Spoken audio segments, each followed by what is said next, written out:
Well, here we go with the Phil Steele Plus Tour for November the 11th, 2022. This is week 11 of the college football season. And a quick note for you, it is Veteran Day, and I would like to thank each and every one of you veterans out there for serving our country. Once again, thank you very much for your service. Can't thank you enough. All right, let's get to the selections for this week. 3-3 last week for the selections, 3-2 for the quick hitters. That brings the records to 31-22-2 for the year for the selections. Quick hitters now 25-20. All right, we'll start with, like normal, the team an underdog to outgain their foe. Now, it did lose last week, but that brings the record to 4-1 for the underdog to outgain their foe this week. And we're going to take a look at the Colorado State and Wyoming game for starters. First of all, let's take a look at what Inside the Press Box has. Now, as always, I don't make a forecast without looking at my computer's projection. And here it surprised me. My computer's actually calling for Colorado State to have a 381 to 329 yard edge against Wyoming. Very surprising in my mind coming in, but that's what the computer has. And if you go to the front of the magazine, page 43, it's got the projected stats for the season. You'll see things like the computer projected Tennessee would average 45 points per game this year, and that's pretty much what they're going to hit on the season. And when I go through the magazine each year, I look at those forecasts when I'm writing the offense, writing the defense. You'd be amazed how many times they're spot on. Same thing here. And Inside the Press Box, when you get this, you get the computer forecast in every game. You, of course, get my complete write-up on every game and my forecasts. I don't always agree with the computer. Many times I disagree. We've had the argue with the computer segments here on the Phil Steele Plus Tour. But you'll be amazed how many times that the yards are within 25 yards, rushing, passing, or the points are within 3 points. If you circle up your Inside the Press Box each week, you'll have circles all over it with stats like that. So that's a good start for this game. The Colorado State is projected to outgain Wyoming 381 to 329, and they're a 9-point home dog. Now, if you click down here, and once again, the purpose of the Phil Steele Plus Tour, I want you to get the most out of using Phil Steele Plus. So I'm going to try to show you as much that is on Phil Steele Plus as I can so you can use it on a weekly basis. If you click here on the opponent, up pops the last 25 years matchups, and you will see over here that the home team is 4-1 straight up in ATS. Now, over here, if it's got win, that means the home team wins straight up. If it's green, that means the home team covered. So you don't have to put a lot of thought process in there. You see the word win 4 to the last 5. You got 4-1 for the home team, and you see 4-1 for the covers for the home team as well. And this is a column I like to see as well, is the upsets in the series. This Wyoming-Colorado State game, it's an upset series. Look at this. 1, 2, 3, 4, 5 upsets in the last 6 years in this series. So you have an upset-laden series. You have a series where the home team is 4-1, and my computer says Colorado State's going to have the yardage edge. Let's lock it in. Our first play is Colorado State +9 over Wyoming.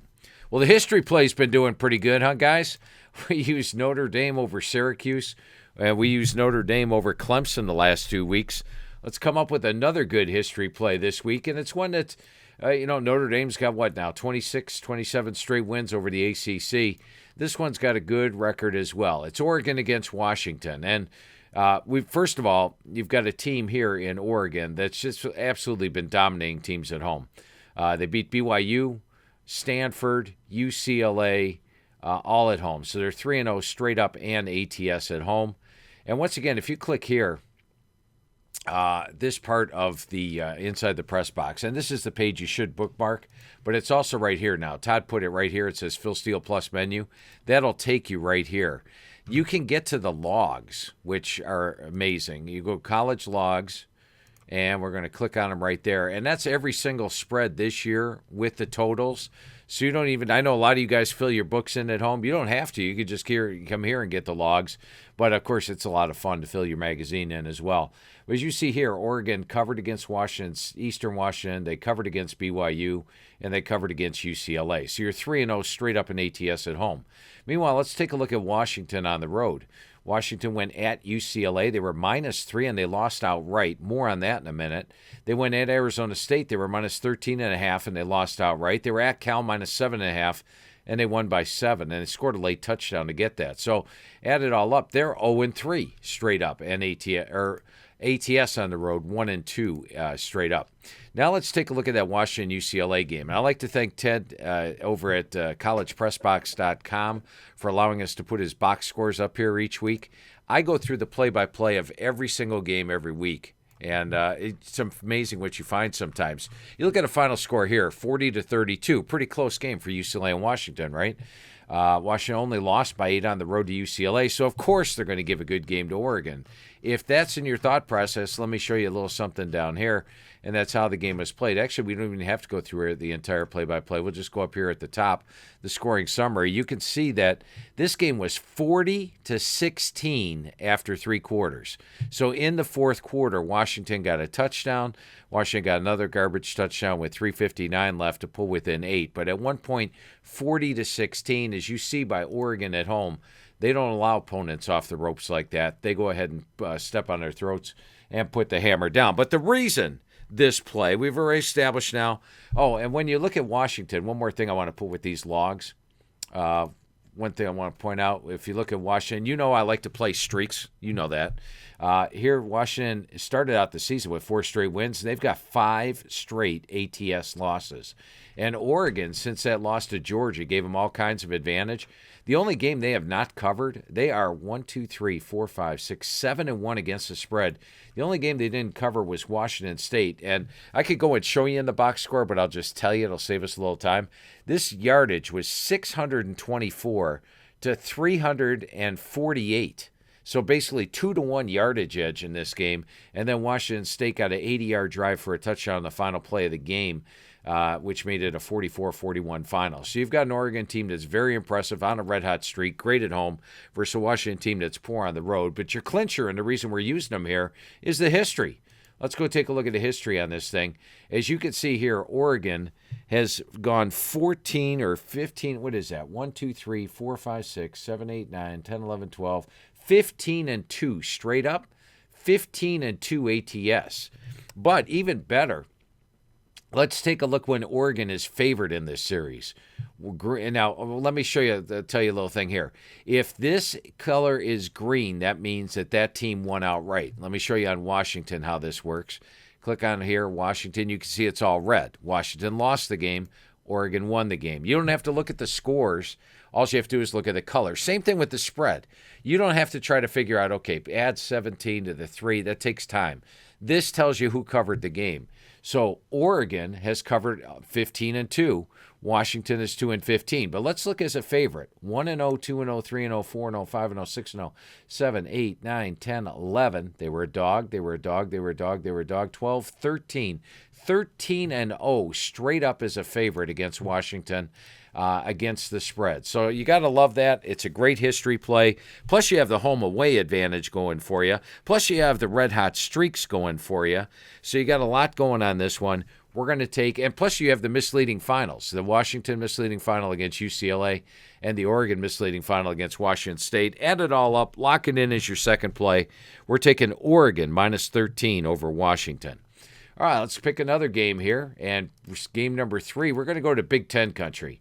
We're going to put Michigan State on the right, and we're going to put Rutgers on the left. And now this game doesn't mean a lot in the Big Ten. Both teams are having horrible seasons. I mean, Rutgers is 1-5. They've actually been playing fairly competitive. And last week against Michigan, they actually led that thing at the half, 17-14. Second half, not so much. Michigan State came into the season with expectations, high expectations, and they're just 2-4 on the year. Now they've been playing better. They beat Wisconsin. Covered against Michigan because Michigan settled for too many damn field goals, covered by a half a point, and then upset Illinois. But they upset Illinois despite being minus 147 yards because Illinois went for it on 4th down 5 times and got stopped all 5 times. That's like 5 turnovers. And they also had a punt go off the up man's butt. So there's like 6 turnovers in the game. It doesn't show here under turnovers, but it was. And that's how Michigan State was able to beat Illinois. Illinois in a flat spot, and they were minus 147 yards for the game. The thing I want to point out here, first of all, let's take a quick look at the history. Let's look at the Rutgers history because there's more green. I like to see green more than red. So we'll take a look at the Rutgers history. Actually, there's more red over on the Rutgers side. But look at this, the home team. The home team has lost 4 of the last 5 straight up. But what's the red mean? The red means that they did not cover. The visitor has covered 5 in a row in this series. So you've got the history going for you. The visitor has covered 5 in a row. Now let's take a look at how these teams do in Big Ten play. These guys are 2-4. They are minus 180 yards per game in Big Ten play. Rutgers is only minus 93. I like that. You got a team that's actually half the yardage. And remember, one of the reasons that I was down on Michigan State this year, and I said they were headed for a downturn, was the fact that last year they were 11-2, yet they were minus 63 yards per game in Big Ten play. Well, this year it got a lot worse, minus 180 versus minus 93. So in Big Ten play, Michigan State is a 96.8, my average game grades. Remember, average game grades, we have them on every game. We also give you a home average game grade, away average game grade, conference average game grade, non-conference, and then one that I love this time of year is the last 4 weeks. You can tell what kind of way the team is playing as of late. But if you look at the conference average game grade, 96.8 versus 96.2. That rates the teams even, says Michigan State should probably get the home field edge, be about a 3-point favorite in this one. You have a Rutgers defense that is, just check, you've got defense the last 2 weeks. All right. Defense last 2 weeks. What are we looking at here? Last 2 weeks. All right. Well, you have a Rutgers defense that's holding opponents to 46 yards per game below their season average. You got Michigan State offense that's allowing 12 yards per game above their season average. So add it all up. Oh, one other thing we've got going for us here, something I like a lot. This time of year, you know, you look at the offense, you look at the defense, but nobody ever looks at the special teams. You could get some really good value looking at special teams. So let's go take a look at the special teams rankings for these two teams. Click on special teams here. We're going to have Rutgers as number 12 in the country in special teams, and Michigan State, they're all the way down here at number 89. So, the thing I wanted to point out was that Rutgers the last 2 weeks has taken on Minnesota's defense and Michigan's defense. And if you take a look at them on the season, they both have really good defenses. So they're you can get the defensive yards per game versus opponent average. Michigan's number 8, Minnesota's number 15. Minnesota's holding opponents to 83 yards per game below, Michigan 98.7. Where's Michigan State? They're all the way down here at number 85, allowing opponents 11.6. So Rutgers offense should get back to rolling like they did against Indiana and Nebraska. Not rolling, but have more success than the last 2 weeks. So add it all up, we got a third play, Rutgers plus 10 over Michigan State. Let's get to our fourth play of the week. And this one we're going to go to CUSA. We're going to put Middle Tennessee State on the right because they're the home team. That's what I always like to do. We're going to put Charlotte on the left because they're the visitor. Now, the first thing you have to determine in a Middle Tennessee State game is who's going to win the football game this year. Why? Because the average Middle Tennessee State game has been decided by 21.7 points. They got blown out by 37. They won by 15. They won by 43. They won by 14. They lost by 15. They lost by 27. They lost by 18. They won by 11. And they lost by 16. The spread's 11.5. So if Middle Tennessee State wins, you got to feel pretty comfortable they'll win the game and cover. Now, let's take a look at Middle Tennessee as a home favorite this year. We'll click on our ATS logs and go to the logs here. Middle Tennessee, home favorite. We have got them covering against Tennessee State, or at home, I should say, covering against UTSA, losing against Western Kentucky. I thought I had them at 4-1. Let's see, 1-2, Western Kentucky by, how many home games have they had? Oh, they've only had 3 home games. Oh, they're 4-1 as a home favorite their last 5 games. So we go back into last year. Once again, if you click here on the last 40 years, this gives you the spread records all the way back. You can see it. Take a look last year and see that they covered against FIU and covered against Southern Miss. So they do well as a home favorite, even covered against Monmouth last year. So 4-1 against the spread as a home favorite for Middle Tennessee. You have a Charlotte defense that is last in the country. Look at all this red over here. They are very poor stopping the run, giving up 5.5 yards per game. Very poor stopping the pass, giving up 69%. Middle, meanwhile, can move the football. They're hitting 65% of their completions. Chase Cunningham is a dynamic quarterback that can hurt you running and passing. Frank Peasant, also a solid rusher. So I think Middle will be able to exploit that. So have we determined that Middle's going to win? Well, once again, look at the home record.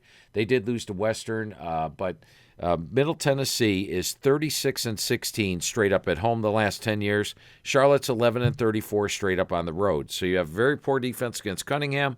If Middle wins the game, odds are they win it by more than 14. All their games have been decided by more than 14 this year. And you have a very poor defense in Charlotte. We're going to go Middle Tennessee State minus the 10.5. By the way, Middle's got 4 wins this year. If they can beat Charlotte and beat FIU or beat FAU, they may win their last 3 games. This could end up at the end of the year. You're looking at a Middle Tennessee State team that potentially could be 7-5 against a Charlotte team that could potentially be 2-10, and you're only laying on 11.5 in this one. We're taking Middle Tennessee, or 10.5, I should say. We're taking Middle Tennessee minus 10.5, and they're also playing with revenge because last year they went into Charlotte and lost a tough one, 42-39. So you got the home team playing with revenge as well. So good home team, poor road team. Got a lot of factors going for us there. Let's get to play number 5. We're going to put Iowa State on the left because they're the visitor, and we're going to put Oklahoma State on the right because they're the home team. Now, Oklahoma State comes into this thing with a record of 3-3 in the Big 12. Iowa State's just 1-5. So naturally, let's go look at the Big 12 stats. Oklahoma State's better, right? Actually, Iowa State's a lot better. In conference games, Iowa State's actually plus 42 yards per game. Their defense has given up 310 yards per game in conference play. 310. I point that out because Oklahoma State, despite being 3-3, is giving up 511 yards per game. And they're minus 117 yards per game. So they're a fake 3-3. They're getting outgained by 117 yards per game. These guys are a fake 1-5. They should be a lot better this year. They got the 1-point loss to Kansas State, 3-point loss to Kansas, 7-point loss to Baylor, and they even outgained Oklahoma by 42 yards in that loss. So you've got a team that's plus 42 versus minus 117 in Big Ten play. If you take a look at the AGG in the Big 12, Iowa State comes up a 107.5, Oklahoma State just 99. But I want to hone in on the last 2 weeks. Iowa State, the last 2 weeks, has played to a 101 and a 116 level. You add those two together, and you're looking at 108.7 in your AGG. Oklahoma State, the last 2 weeks, 75 and 86. Add those two together, you're looking at 80.5. So just the last 2 weeks, Iowa State is playing to an average game grade of 38.2 points higher than Oklahoma State, yet they're only laying 1 point here on the road. I think that's enough to cover the home edge. You've got a team that's better in the Big 12 than Oklahoma State yardage-wise. You've got a much better defense. Iowa State's got the number 2 defense in the country, holding opponents to 151 yards per game, below their season average. Oklahoma State's number 123 on defense, allowing opponents 71 yards per game above. So add it all up. I like Iowa State minus the 1 over Oklahoma State on the road. Let's lock it in as game number 5. Now, game number 6, we're going to go to the game that you've been talking about at the water cooler all week long. It's been the conversation on ESPN, Fox, everywhere you go. Of course, I'm talking about Connecticut and Liberty. Yeah, that's the game we're going to here. You got Connecticut at home and Liberty on the road. But I think we got some solid value in this one, in the fact that the situation, this is a situation play, by the way. If you look at Liberty, they are off a huge game last week. They beat Arkansas. They celebrated like it was 1999. They were very happy last week, coming off that big win, stopped a 2-point conversion at the end, did get outgained 428-315. They've got another Power 5 opponent on deck in Virginia Tech to look ahead to, and then their season final is their home final against New Mexico State. Right now, this team is 8-1. They're thinking big things, maybe a nice bowl bid, but they're in a letdown spot. Let's face it. They're just facing Connecticut this week. They were all fired up to beat an SEC team last week. They were all fired up to beat BYU at home. But in other games, they only beat Gardner-Webb by 1. They only beat Akron by 9. They were fortunate to beat UAB by 7. They beat Southern Miss by 2. They've had a lot of close wins this year. They're not playing their A-game situation. They're in a C-game situation. And, of course, if you're looking for Coach of the Year, how about Jim Mora? Did you have Connecticut at 5 wins this point in the season? Well, they're at 5. And guess what? They need one more win to be bowl eligible. But the thing that makes a coach great is his spread record, of course. And if you go take a look at Connecticut's spread record for them this year, they are 8-2 against the spread. Here's the overall record. You can see the wins and losses. The only losses came against Syracuse at home and at Michigan. They're not playing those type of opponents. But other than that, they are 8-2 against the spread. They have covered 6 in a row. They're playing for a bowl bid. They're fired up. They're excited. They're playing Liberty at home. They only had UMass last week. They got fired up when they played Boston College at home. They upset them. They got fired up when they played Fresno State at home. They upset them. And now they're playing Liberty, a team that comes in with a gaudy 8-1 record. They'll be fired up at home. So it's a Connecticut team that's much better than you would think, taking on a Liberty team that is in a flat spot. And one other thing I want to point out, look at Day Hunter. He is having a fantastic year. 854 yards per game, 6.6. Well, unfortunate news is, as much as I've enjoyed watching Day Hunter when he was at Hawaii last year, as much as I've enjoyed watching him at Liberty this year, he's out for the season. Last week he rushed 9 carries for 29 yards.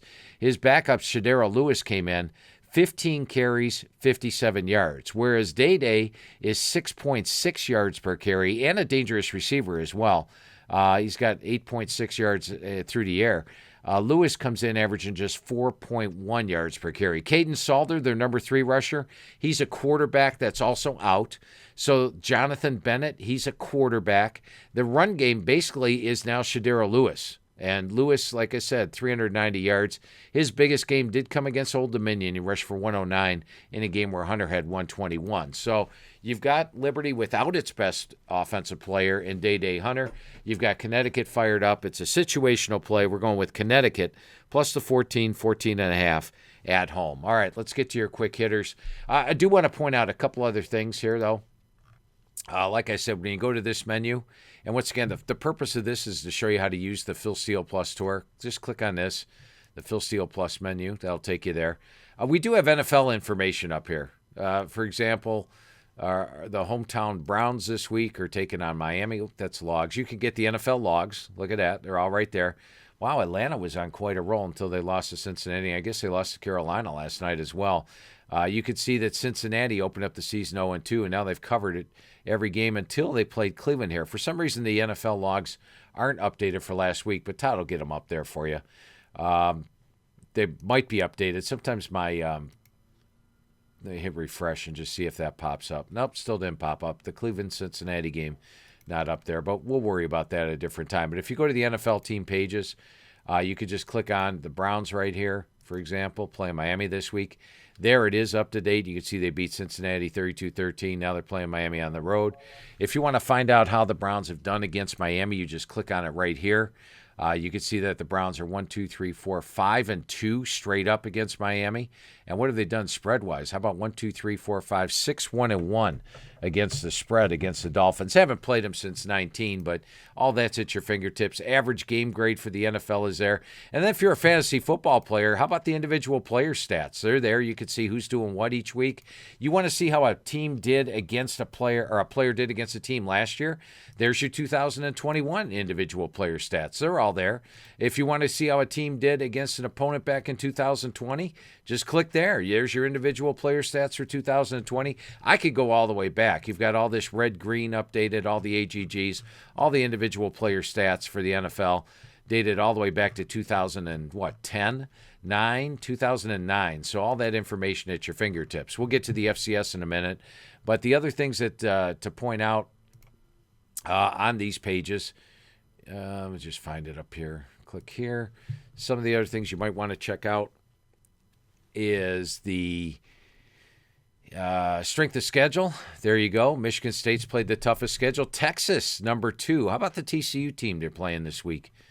Where's TCU at in this rating? Oh, they're down here at number 60. So Texas has a clear strength of schedule edge this week. Pass efficiency defense. My pass efficiency defense ratings take in the strength of opponent. Right now, Illinois, Michigan, Penn State, Georgia are your top 4. Alabama's actually up there at number 6. Remember when they did play Tennessee? They have played some good ones. They have allowed they have a 10-3 ratio this year. Surprising, Alabama only has 3 interceptions. Might have something to do with the fact they have 2 losses this year. And the special teams ratings, we showed you that earlier. This is quite a battle. Look at this. Who's going to win the special teams? Oklahoma State was in the lead earlier. San Diego State's up there. South Carolina blocks punts under Beamer. Michigan was my pick for number 1. Texas has the slimmest of margins right now. 3 weeks to go. Who's going to win the special teams battle for top special teams in the country? But you'll find a lot of value looking there. If you want to know how the best offense is against opponent averages, Georgia is up here. This is overall. If you add the offense and the defense above opponent averages, Georgia's number 1, Ohio State's number 2, Bama's actually number 3, Michigan, Tennessee. How about this? Florida State is number 6. Illinois is number 7. UCLA is number 8. You might get a lot of value taking a look at stuff like that. Strength of wins, pain of losses. This one's fascinating. You get credit for every win, every FBS win of an opponent you beat. So right now, Ohio State's up there at number 1 with 35. And you also get credit for every loss of an opponent you lose to. So that means if you lost to a team that doesn't have a loss, then you have a 0. Now, last week I pointed out Alabama was at 0, but they just lost a game. And so now they are at 3. They got all 3 of LSU's losses, or 2 of LSU's losses, and Tennessee lost a game, so they get their loss as well. So they're now at 3 losses. So number 1 is Ohio State. These guys are all at 0. Penn State, Oregon, TCU, Tennessee, Georgia, and Michigan. No, they're not all undefeated. Penn State's only lost to teams that haven't lost. UCLA lost to a team that hasn't lost, and that's the reason that they're up there. Or UCLA lost to a team that has 1 loss. That's why they only have 1 loss on the year. But all this at your fingertips each and every week. YPP for the offense, FBS standings, ATS logs, etc. All right, let's move on to the quick hitters. We're going to start with Nebraska is on the road against Michigan, so let's go there. Now, Nebraska is going to be without their starting quarterback, but you know what? They were without their starting quarterback last week, and they actually, take a look at the halftime stats. They had a 151 to 31-yard edge against Minnesota. You know, Purdy opened up the game pretty strong. If we take a look at the drives that he opened up with, they actually scored on their first 2 drives of the game. Well, we'll just stop here at drives. Took the opening kickoff. Let's see. Where is the thing? Tennessee, Nebraska. I thought they scored on their first 2 drives of the game. Minnesota first quarter, Nebraska. Yeah, Nebraska did score right there. Took the opening drive down, 75 yards, 9 plays, touchdown. Then they went down here. They went 50 yards, 11 plays, touchdown. So they got their 10 points early. Unfortunately, they didn't score after that, but it shows that their offense can move. Now they're another week with Purdy working with the first team, so I think he'll be improved in that respect. You've got Michigan on the right. Now, Michigan's been very impressive, and they trailed at the half last week against Rutgers. Todd's got here that they were winning at the half. I thought they were trailing at the half last week. Yeah, Todd's got that messed up. Actually, Rutgers was winning at the half last week, 17-14. He'll have that corrected by the time you do this. Look at your thing. It'll say 14-17, not 17-14. But they came out and won 52-17. So that's scary that Michigan could do that. They could put points on the board. Part of that was because Rutgers kept turning the ball over, gave them some interception return touchdowns. But the one thing I want to point out about this game real quick is the fact that Nebraska's played the tougher schedule. I showed you where the schedule is. I can cut to the chase. Number 47 schedule against number 67. So they played the tougher schedule. While Nebraska is 6-16 straight up against the Big 12, their biggest Big 12 loss in the last 22 losses has been by 18 points. They lost by 6. They lost by 17. They lost by 7. They lost by 3. They lost by 3. They lost by 7. They lost by 5. They lost by 9. They lost by 7. They lost by 7. They lost by 7. They lost by 6. Here's their biggest loss, 18. Here they lost by 8. Now, Ohio State did beat them in the first game of the 2020 season, but the last 16 losses, the biggest loss has been by 18 points. They're getting 31 points here, guys. Michigan's got two big games on deck. Illinois and Ohio State are both big games for them. It's a Nebraska team that plays everybody close. We won with Nebraska here on the Phil Steele Plus Tour last week. Remember, we used to against Minnesota, and that game was 10. We only lost by 7. We easily got the cover on that one.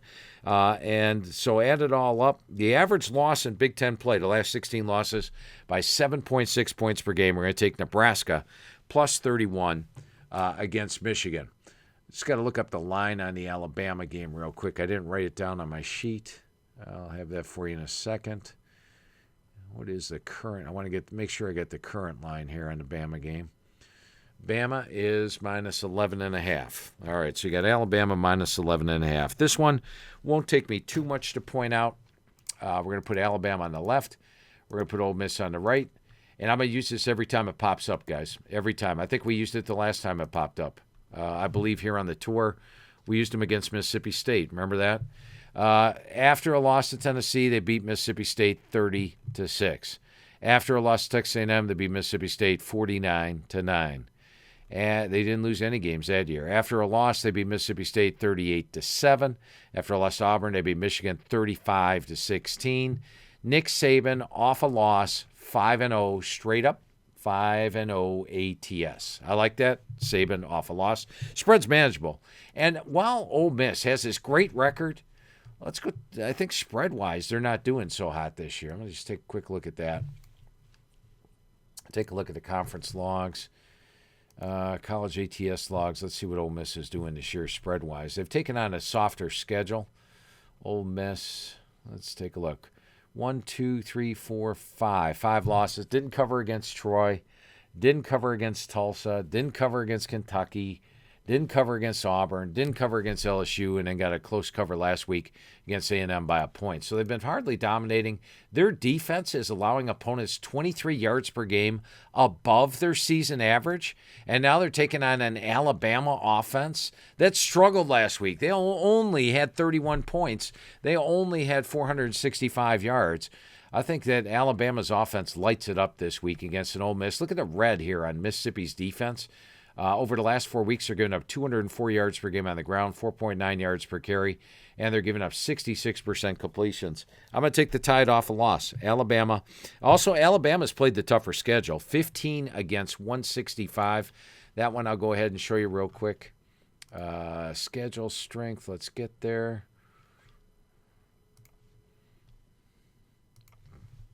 Come on. All right, schedule strength of schedule. Alabama's taking on the 15th toughest schedule, and Ole Miss, you have to come all the way down here, 65. So tougher schedule, better stats, 142 yards per game in SEC play. They're plus 70. Better stats, better everything in this one. We're taking Alabama minus 11.5. Okay, it's fun time. We get to show you a little bit, show off our FCS. Nobody's got this type of FCS information out there. No one is even close. FCS information-wise. We're going to put Dartmouth on the left and Cornell on the right. Now, I go over the FCS stuff with Chris. I go over it Thursday night as well. And you find out a lot of interesting facts. First of all, here we have a game between two of the teams in the bottom half of the Ivy. Dartmouth comes into this one 1-4 in Ivy League play. Or is it 1-5? 1, 2, 3, 4, 5. They're 1-4 in Ivy League play. Meanwhile, Cornell comes into this one. They've also got just one win in Ivy League play. They're 1-4. So you've got two teams like that. First of all, just looking at that fact, you're surprised Cornell's a 6-point home dog here. But then look at this. Cornell is minus 48 yards per game in conference play. Dartmouth is minus 108 yards per game in conference play. So we got a team that's better statistically. And they're a home dog of 6 points in this one, which, once again, surprises me. Take a look at the last 4 weeks. We see that Dartmouth's playing to a 53.7 level. We see that Cornell's playing to a 56.8 level. That tells me Cornell should be a 6-point favorite. And it's probably coming down to this Princeton game. If you're only looking at final scores, you think they got blown out by Princeton. Let's go take a look at Princeton. Who is Princeton? You know, I had the same question. And then I just used my Phil Steele Plus, and I found out instantly Princeton, an undefeated team in the Ivy League. Princeton is a team that only lost one game last year. So it's a very good Princeton team. Let me put Dartmouth back up there again on the left. And what they do against this very good Princeton team, they had a 433 to 288 yard edge. They were -5 in turnovers. If you can move the ball like that and stop Princeton like that and have a 26 to 13 first down edge, this screams misleading final and gives us a lot of value. I have a feeling that's why we're a 6-point dog here. Heck, I'm taking Cornell plus the points over Dartmouth. Cornell plus 6 over Dartmouth. By the way, just show off this a little bit. You can get the last 5 years. Remember, the Ivy didn't play in 2020. Last 5 years spreads on every FCS team. Where can you find that? You also get an FCS magazine on Phil Steele Plus right here. Here's the complete write-up prior to the year. It tells you everything about the quarterback, running backs, offense, defense. You can just cut to the chase right here. This year they only have 2 starters back. You can tell all that stuff at a glance with this and the individual player stats. They're here in the FCS, updated every single week. Here's the individual player stats for last year. Here's the individual player stats for the year before that. They're all updated every single week. No one's got this type of FCS information. And then, of course, the FCS logs are up there as well. And that's another thing I could quickly point out about this game. Let's get over there to the FCS logs. We are going to go back down to logs for a second. And FCS. Dartmouth on the road this year. Let's see how they've done spread-wise.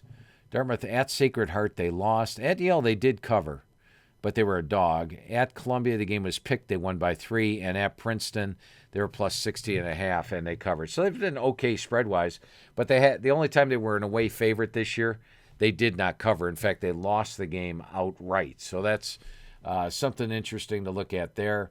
And with Cornell, they covered against Harvard as a home underdog here and covered against Penn as a home underdog last week. All right, let's take a look at another one. It's Montana against Eastern Washington. I love red-green games, guys. And this time we got the home team is bathed in green, and the visitor, Eastern Washington, is in red. Now, Eastern Washington was a playoff team. You know that because they play on the red turf. They had Eric Berrier, the quarterback, 46-8 ratio last year. Look at all this green. They had a little bit of red here, but it was mostly green last year. This year, look at this red on defense. That's about as red as you can get. In fact, their defense is allowing opponents 106 yards per game against above their season average. That's number 123 in the FCS. Speaking of defense, you want to talk about a good defense, that's Montana. Montana's defense over here is holding opponents to 104 yards per game below their season average, number 2 in the country. So you've got one of the top 2 defenses in the country against the worst defense in the country, one that's given up 6.1 yards per carry, 67% completions. Meanwhile, Montana's given up 2.7 yards per carry, 56% completions. We've got 28 sacks. They've got 11. We've got a lot of stuff, a huge edge defensively. All right, who's got the edge on offense? Well, it's still Montana. And look when Montana can run the ball. They have some pretty big games. We're running for 172 yards per game, 4.2 yards per carry, completing 62%. They're at 125, 6.1. We even have better numbers over here. So overall, you've got Montana better. Now let's look at 2 mutual opponents. They just played Cal Poly and beat them 57-0. Eastern Washington played Cal Poly and beat them by 7. Over here, these guys played Portland State. Montana did 53-16. They lost to Portland State. What do we see about their wins? 47-0, 49-14, 53-16, 57-0. Montana will blow you out. They're fighting for a playoff spot with 3 losses. They need some impressive wins.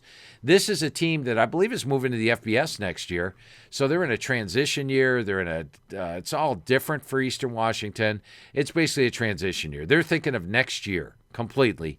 So we're going to take Montana minus the 21.5 against Eastern Washington. That's Montana minus 21.5 over Eastern Washington. All right, let's head back to the FBS for your final quick hitter.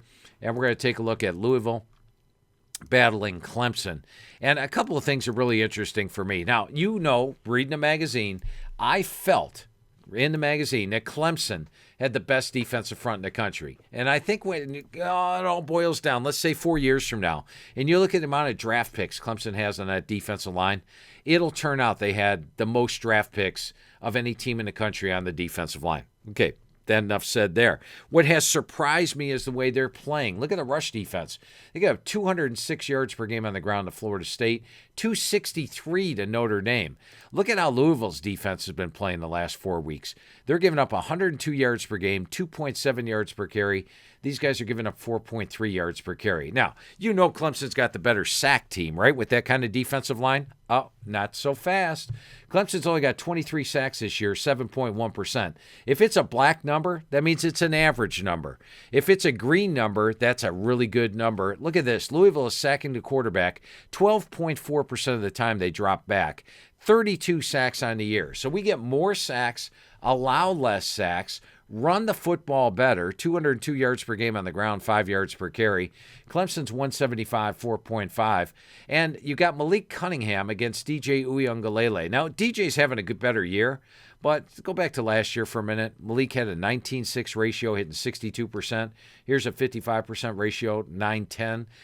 Cunningham is generally regarded as the better QB. Better quarterback, better run game, dare I say better defense? We're holding opponents to 75 yards per game below their season average. Clemson is 61 below. That says better defense on top of it. So add this whole thing together. In the last 4 weeks, Clemson is playing to an average game grade of 110.2. Louisville, 116.8. That says Louisville wins the game outright. And let's take a look at Clemson. In their last 14 ACC wins, they won by 6. They did win by 10 here. They won by 28. They won by 6. They won by 6 last year. They won by 6. They won by 3. They won by 6. If you look at their last 14 ACC wins, 8 of them have been by 7 or less, most of them by less than 7, and they're laying 7 points in this game. So add it all up. Oh, and one thing I want to point out, and the beautiful thing here, you can go back and take a look at last year's play-by-play as well, previous years, all that. Let's go take a look at last year's Louisville-Clemson game. Clemson won the game. It was one of those close wins, 30-24. But if you go to the very end of this game, like I said, I go through the play-by-play of every game. Here it is. Clemson is winning 30-24. Louisville gets the ball with 2:19 left. Cunningham, 45 yards to Harrell. They're down to the 30. 4th and 1, Cunningham hits Marshall for 19 yards to the 2-yard line. It's first and goal at the 2 with 1:14. Okay, let's let the clock run a little bit. Let's not try to score too fast. They run the ball to Mitchell. He gains 0 yards. They're at the 2. Louisville's going to win this game against Clemson. Cunningham, he slips down, and they lose 3 yards. Now it's 3rd and goal at the 5. Let's run Cunningham again. He runs 3 yards to the 2. They're at the 2-yard line. Will they win the game? Cunningham slips down. The turf was a little slippery there. Lost 2 yards. Clemson hangs on by the skin of their teeth. Louisville's got a chance of getting revenge here. Your 5th quick hitter is Louisville, +7 over Clemson. There you go. 11 more plays for you once again this week. 6 official selections, 5 quick hitters. And I hope you enjoy these tapes. I put a lot of time and effort into putting them out there for you each and every week. I'll be back with you next week. It's the final week of FCS. I may have 3 games for the FCS since it's the final week. We'll find out there. But make sure you use your Phil Steele Plus each and every week. And thank you for taking the Phil Steele Plus tour with me this week.